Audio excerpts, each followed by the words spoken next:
Yan po ang aking trabahador na asawa po ni Judy Ann, sobrang sipag. Kaya naman po talagang parang mabilis mo nagagawa, parang bukas ay gawa na. Kaso ang daming bayarin. Ang dami kong bayaring bakal. Maraming salamat po sa mga followers at supporters namin. Guys, akin dumating na naman, Diyos ko. Sak na naman ang bulsa ko. Thank you po sa kanila. So guys, yun na po ang aking pinagagawang kwarto. Ang aking po manggagaway dadalwa. Ayan, at wala na hong pangbayad. Ito tatlo. Ang pala yung mataba at saka aking ho yung asawa ni Judy Ann Santos. Yan. Maraming salamat po sa followers. Kung wala hong followers, hindi ako makakapagpagawa ng ganare. Thank you so much. Ako'y pinaghuhulog ng barya sa 4 na poste.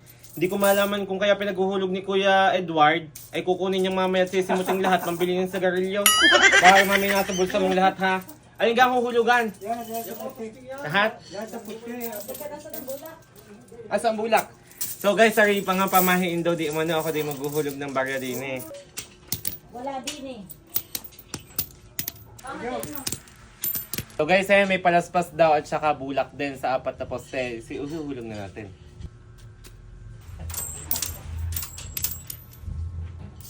Yan. Abi yung buta pinas, sisikutin ko yan. Sabi, pagsugatin ko daw ang kamay ko at ilalagay din ng kaunti at pamahiin. Sabi ko, kahit pagsugatin na niya ang kanyang pupulsuhan at least siya'y nagbuwis ng buhay sa aking bahay. Hindi ako matutuwa dyan. Oo, asawa ka ni Judy Ann eh. Oo, dapat ka natin amahan. Hoy, Judy Ann.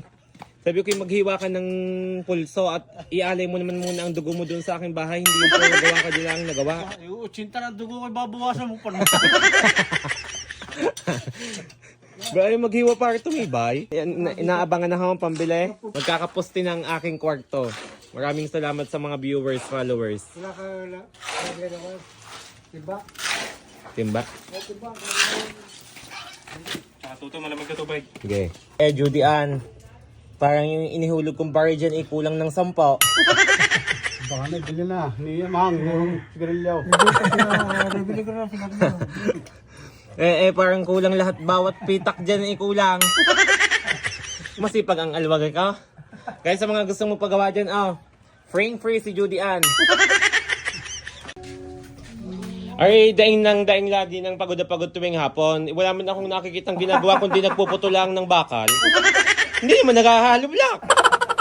Putol lang ng putol. Isa pare, gawa ng gawa. Ako ngayon hindi kumuha ako ng 2 labor. Bago gumawa na ng gumawa ay bago dadaing ng sakit ng tuhod. Dumukan na naman ang dumukan. Isa pa yan si Judy Ann na yan. Naghanap ako ng niyaw. May nakita ka niyog tay? Wala, bibili ko na kahoy. Ako'y takanta sa buhay ko. Ako'y nagbabayad din ng labor. Wala namang ginawa kundi pumutol lang ng lumiko ng bakal. Ano nabubuo nito sa maghapon? Bago dadaing sa maghapon, buhos pa wala akong nakikita. Makakakuha ng alwagi mong gwapa kung di ako. Ang pogi, hindi ni Ryan Agoncillo.